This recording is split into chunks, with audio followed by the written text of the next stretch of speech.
Hi, everybody. Welcome to our lecture series on the divine principle.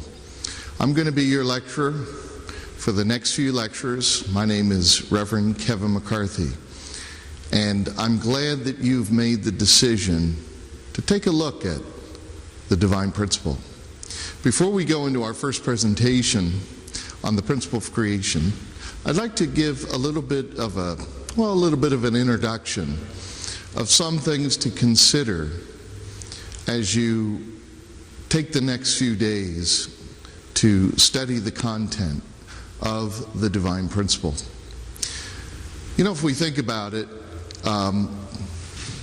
we are people like this gentleman here, and all of us are seeking happiness. We want to be happy. I don't think anybody today woke up with the idea that they were going to be unhappy and seek unhappiness. But as much as we all seek happiness and try to avoid misfortune, sometimes it's pretty difficult to achieve that goal. We all want to be happy, but golly, it's really hard to achieve that sometimes. And one reason that we have such a challenge to achieve a lasting happiness in our life is because it almost seems that we're at odds with ourselves. Although we all have an original mind, an original nature which seeks happiness and seeks God. And Paul talked about it in the 7th chapter of Romans, that within our innermost self we seek to do the law of God, to serve God and to find God, and to really live a life of unselfishness and to do good things.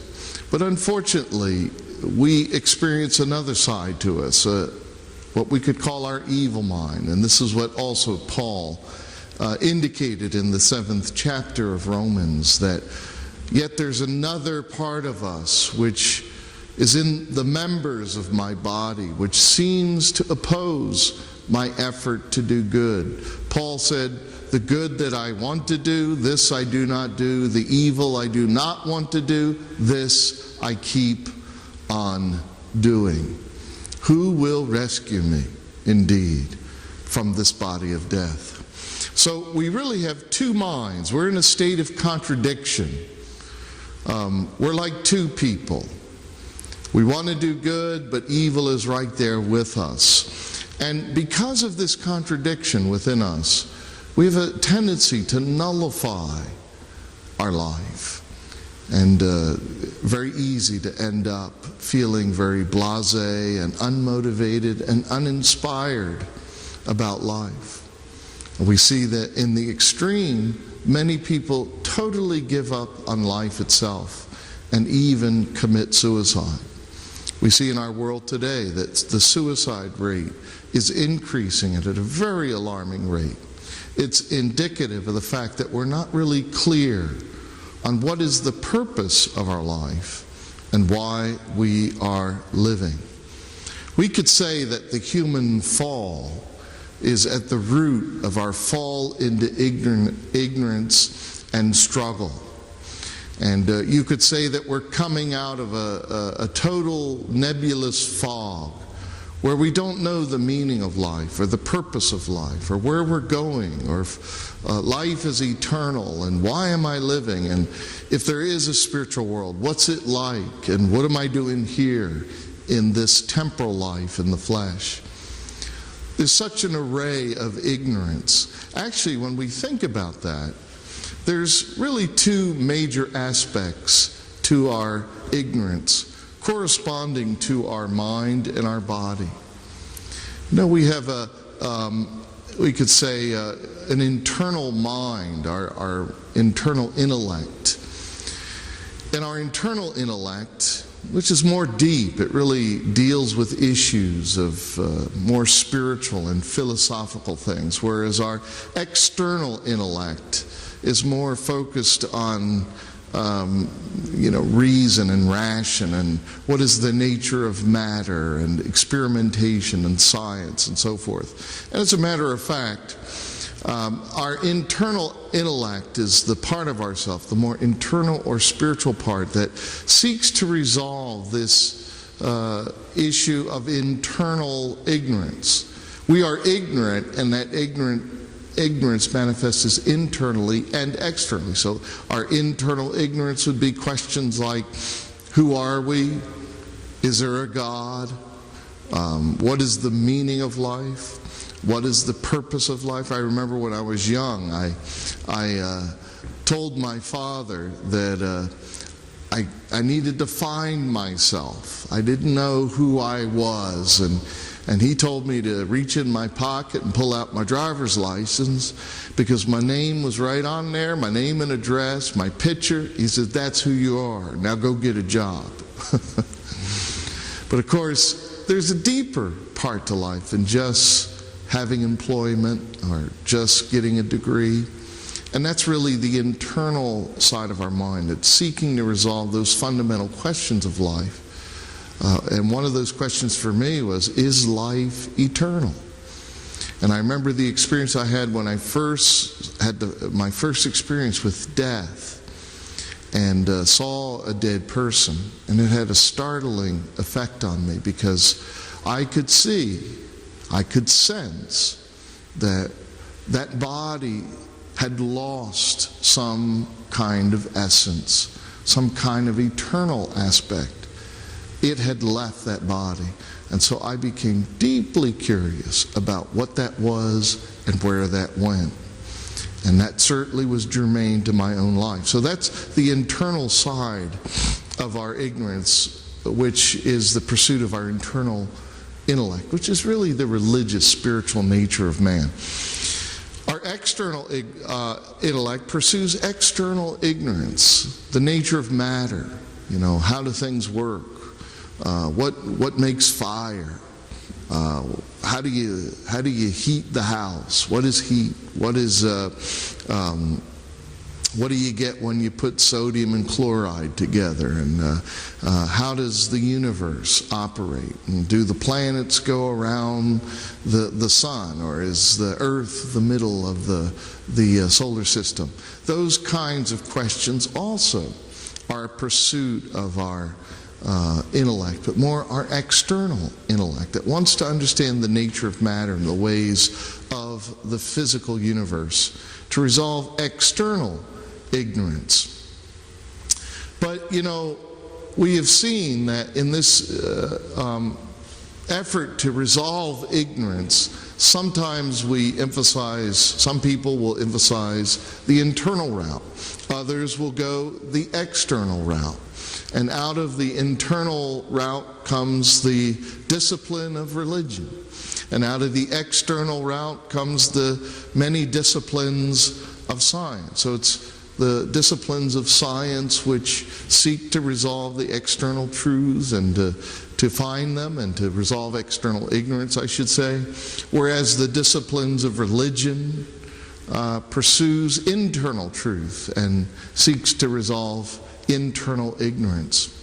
But we've seen that over history, it seems that religion and science are at odds. They seem to refute one another, or they battle one another. It seems that for some reason, internal truth and external truth don't get along.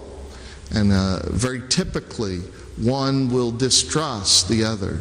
Religion has a tendency to see science as the work of the devil, seeking to refute long-standing biblical truths, whereas science will look at religion as the opiate of the people, as nothing more than superstitions and myths, and look down on religion as not empirical, and really disregard it as an important element in life. So that's kind of been the tradition of science and religion, to conflict. But really that is a very unusual and unnatural situation, because in fact truth is very harmonious. Be it internal or external, truth should harmonize.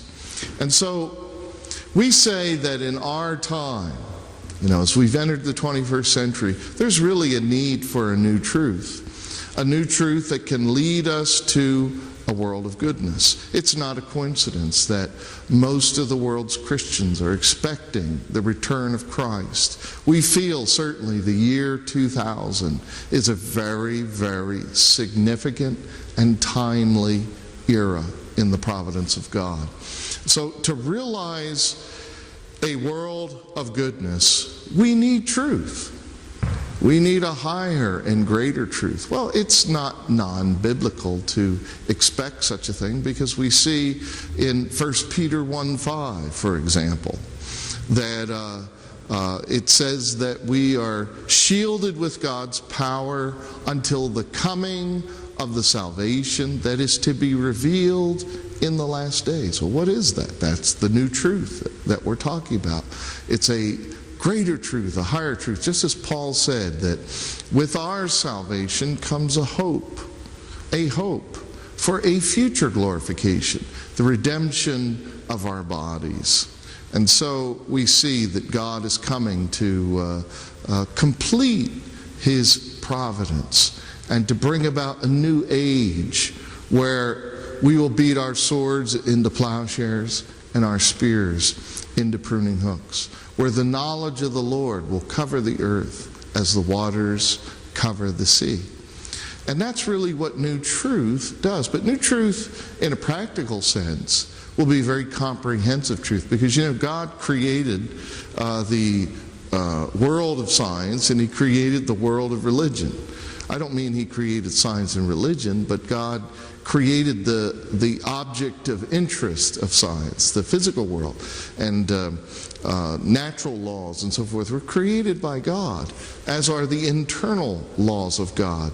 And those laws are not in contradiction, but they're in harmony. So certainly the completed truth, as Paul said, now we see but through a glass darkly, but then we will see clearly face to face. With the new truth, we will be able to understand clearly how internal and external truth relate together, how religion and science could harmonize. And you know what? When religion and science harmonize, it's not going to be religious science or scientific religion, but it'll be it'll be truth. Something that will be unique and higher than the sum of the parts. The harmony of external truth and internal truth, and that ultimately that will be the resolution of our internal and external ignorance, which I think Paul is alluding to when he says, now through a glass darkly, but then we will be able to see clearly. And we will have the wherewithal and the tools to actually build God's kingdom. So what is the mission then of that truth? It's to bring unity, that we may be able to unify, and that God will be our God and we will be His people, and there'll be no weeping and wailing. We will be one family, and therefore all the competing religions and ideologies and philosophies will pass by the wayside, and we will have a clear understanding of our commonality as God's sons and daughters. We are one family. And that will be the prevailing spirit of that time, of that era that we are now entering. That new realm, that new dispensation of truth will bring about that environment. And so there'll be no more weeping and wailing, and death will be no more. Revelation promises us, because there'll be no more grounds for conflict. And ultimately, the conflict within the individual. Sometimes, I would say the more secular view is that somehow peace will come to the world and it'll trickle down to me. But really, God's way of bringing peace is to resolve the conflict within. Ultimately, as Jesus told us, that it's out of the heart come all iniquity. Ultimately, our heart has to be cleansed. Our heart has to be made anew in order to resolve this conflict within. And ultimately, all conflict in the world is an extension of this fundamental conflict within us. So, in this final age, we will be transformed from fallen people of contradiction and conflict to the original state where we have one parent, one God. We will be His people, and God will be our God. Ultimately, that is the age that we are entering today. And this divine principle message is ultimately concluding in that way, that to understand the meaning of our age, our time, in the light of God's providence. Well, we can see in our age today that we have tremendous problems in our society, rooted around the breakdown of the family. It is America's great moral and social crisis, the family. Well, the family is not a human invention. The family is something that is deeply rooted in God. We see in Genesis 1:27 that God made male and female in His image. Male and female, in His image. So we see this pair system of man and woman, husband and wife, and the family. Something that is very much germane to the very nature of God. It's an institution that predates the church, existed before there was a Bible. Adam and Eve had no scripture, no ritual. They walked and talked with God, and yet the institution of marriage and family was the bedrock institution in the Garden of Eden. And yet today, at the end of the age, we see that the family is breaking down and is today America's greatest moral and social problem. In 1965, President Lyndon Johnson spoke at Howard University, and he said this, and this is very true: the family is the cornerstone of our society. More than any other force, it shapes the attitude, the hopes, the ambitions, the values of the child. And when the family collapses, it is the children that are usually damaged. When it happens on a massive scale, the community itself is crippled. Now, why are we reading something from over 40 years ago? Well, it shows us that even back in the 60s, there was a clear understanding of the role of the family, and that the family, we can see from the 50s and increased certainly in the 60s, was a key decade where the family and the commitment of men and women to one another as husbands and wives really declined and took a turn for the worse. We have been on a 40 or 50 year slide into social chaos, and we really have to take a look at what are some of the pressures and problems that have brought us to such a position of moral and social crisis. Let's look at some of these statistics. I think probably you've heard some of these, but it's good to be aware of it. From 1970 to 2000, we see that the rate of marriage declined by 1/3. Divorce rates have doubled over the course of 30 years, from 1970 to the year 2000. Married couples with children declined by 1/3. Out-of-wedlock births have tripled during this time. And cohabitations, couples living together without marriage, has increased. That's not 100%, that's 3 zeros, folks. 1,000% in this 30-year period.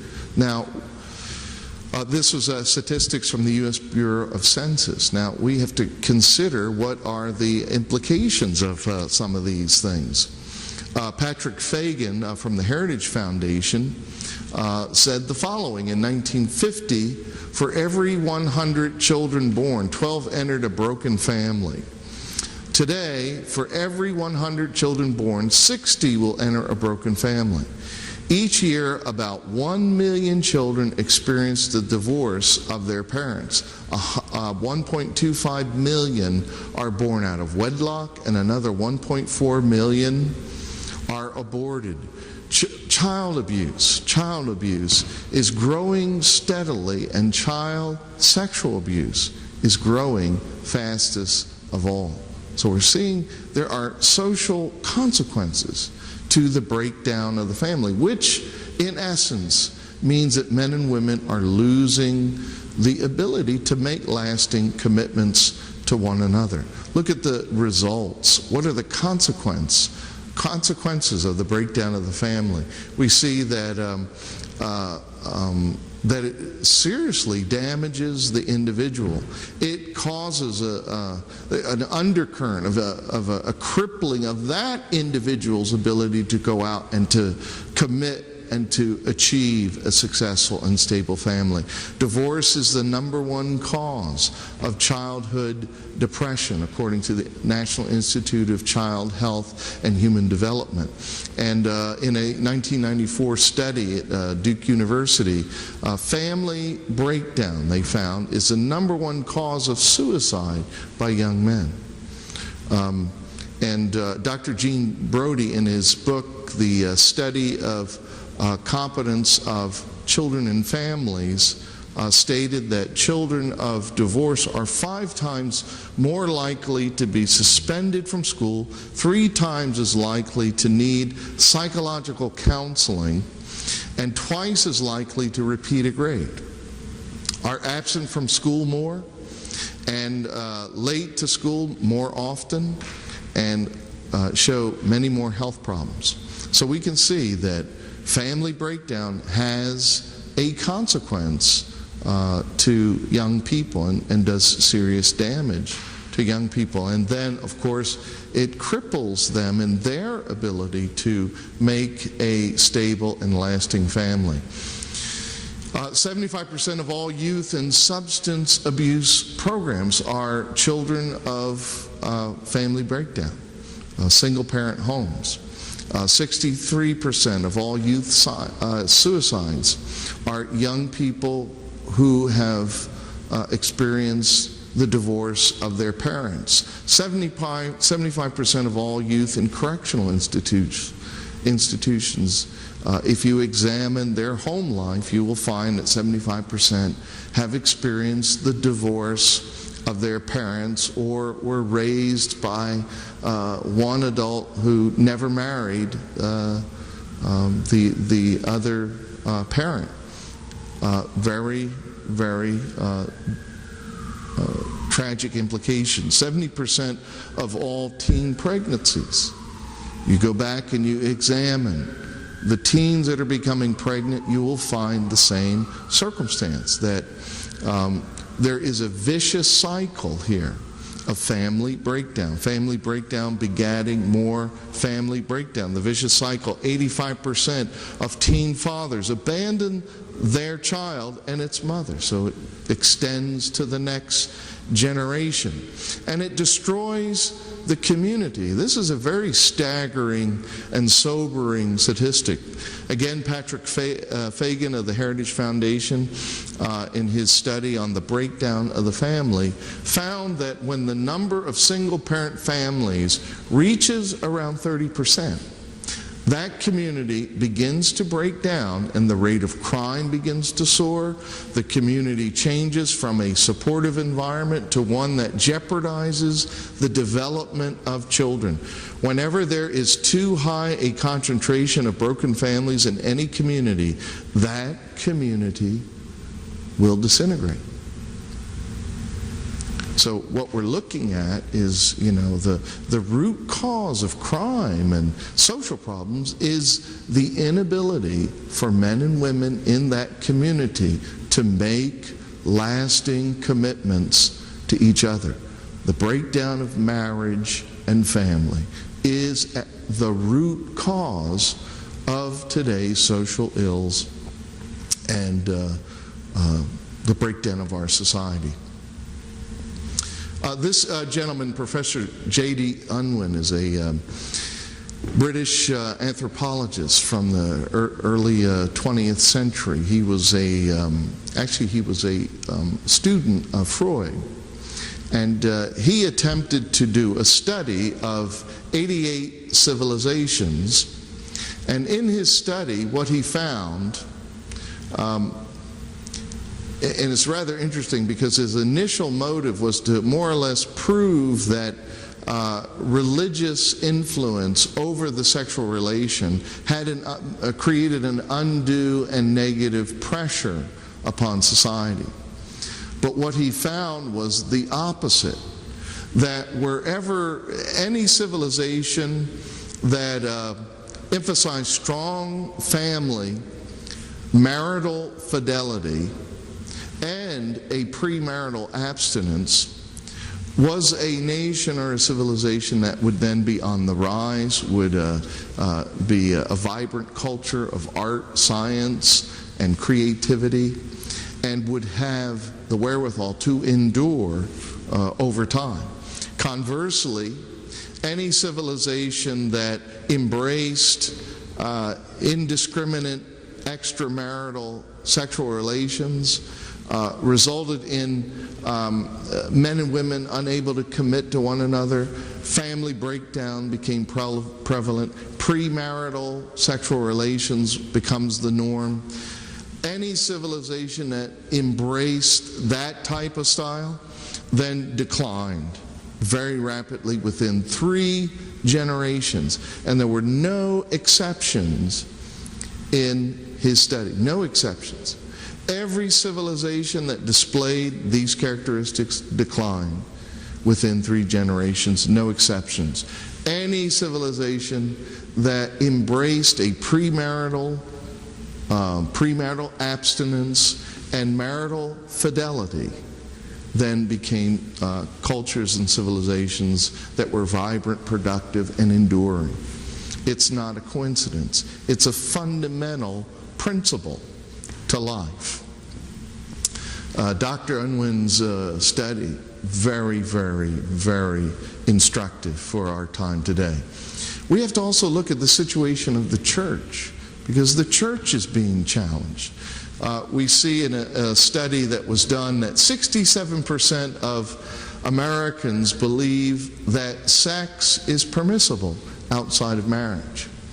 And as a result of that, fewer and fewer clergy are willing to preach about marital fidelity and premarital abstinence. The idea that kids are going to have sex, the young people are going to have sex, and just to acquiesce to it is the contemporary wisdom. But it is extremely faulty. 56% of single fundamentalists engage in sex outside of marriage. It is becoming more and more common. 66% of single Catholics engage in sex outside of marriage.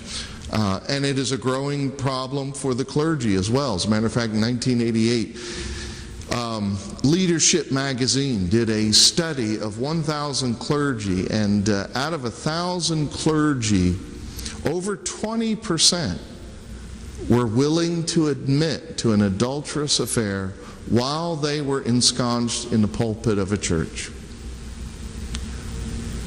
While they were leading a church community, they engaged in an adulterous affair. That's 20% admitted. That doesn't mean that it was just 20%. I'm sure there was many out of that 1,000 that were unwilling to admit it. This is a serious problem amongst the clergy.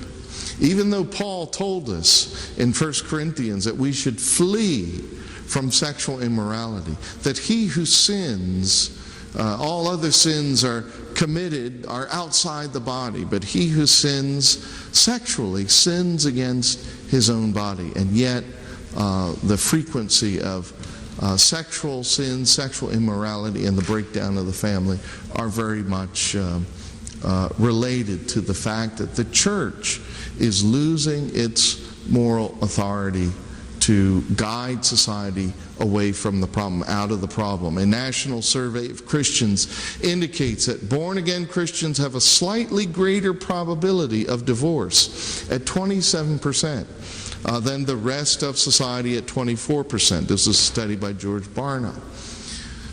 It's very amazing numbers. So we can see that this is a problem in the church and outside the church, and we need to find a solution. Certainly in the news, we've been hearing a lot. Church scandals, the televangelist scandals and so many sexual problems inside the church. And this really does tremendous damage, because really it is the spiritual leaders of the nation that should exemplify the standard, not just preach about it, but really show an example of commitment between man and woman, husband and wife, and to really show the beauty and benefit of creating family units and demonstrate that benefit to society, and why a stable society is absolutely dependent upon the stable families within that society. Family relationships are relationships which are grounded in spiritual law. Again, they're not institutions that are created by man, but they're based upon biblical principles, yes, but even more than biblical principles, because they predate the Bible. God created man and woman in His image in the Garden of Eden, even before there was a Bible, a church, a denomination.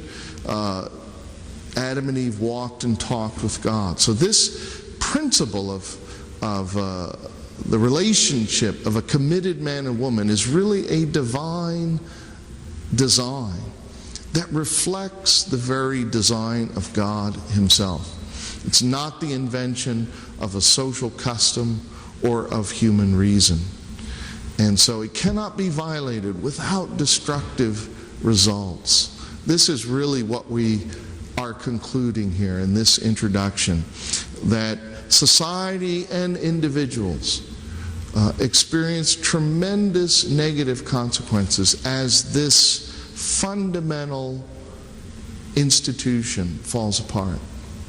God wants to restore the family. He wants to empower and restore it. And new truth is coming. You know, we want to live in a world of peace, and that's something that everyone is longing to achieve. But you know, we need principles. And in the principles of creation, we see that the pair system is fundamental. We said earlier that a world of peace will be the result of resolving the issue of conflict within. The next step of resolving that conflict is between men and women, so that men and women can stand together as the image of God and form families. Just as we see the pair system in all things in creation, men and women are to stand in front of God as committed husbands and wives. And the family, God-centered family, becomes the cornerstone of society. And thus, it's the God-centered family that really is the cornerstone for our hopes for peace. Can you read what that says? You can't? Well, here, I'll help you. It says, the hope of all mankind is a unified world of peace. And that was written by Reverend Sun Myung Moon. This is Reverend and Mrs. Moon. And in 1936, Reverend Moon had a very profound spiritual experience with Jesus Christ. And from that time, he was guided to study the Word of God and to prepare himself for a great mission in a great era.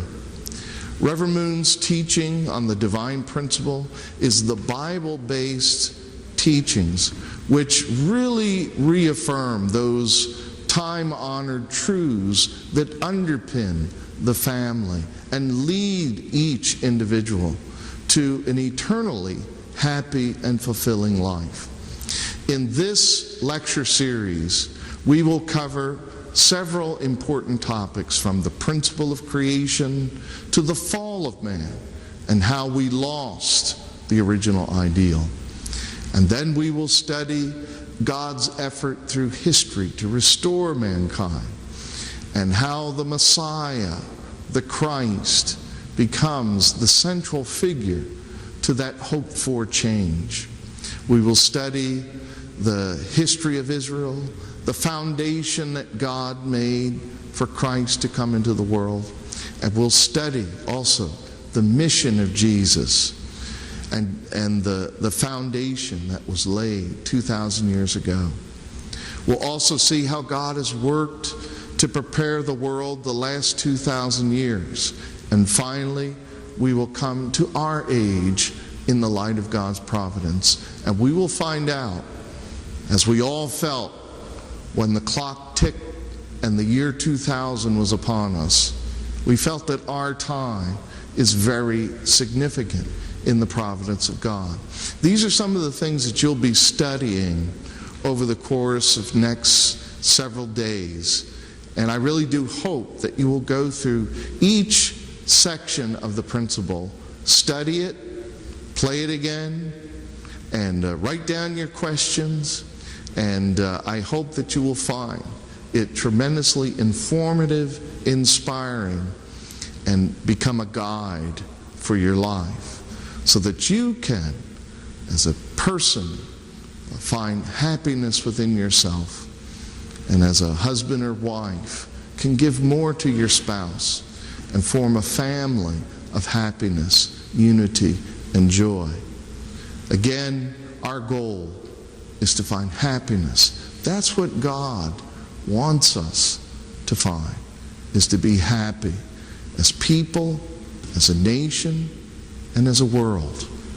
We all long for a unified world of peace where we stand as one family. And that's what this teaching is about. So I hope that you will find it stimulating, inspiring, and exciting. So God bless you, and good luck as you now begin your study of the divine principle. Thank you very much, and God bless you.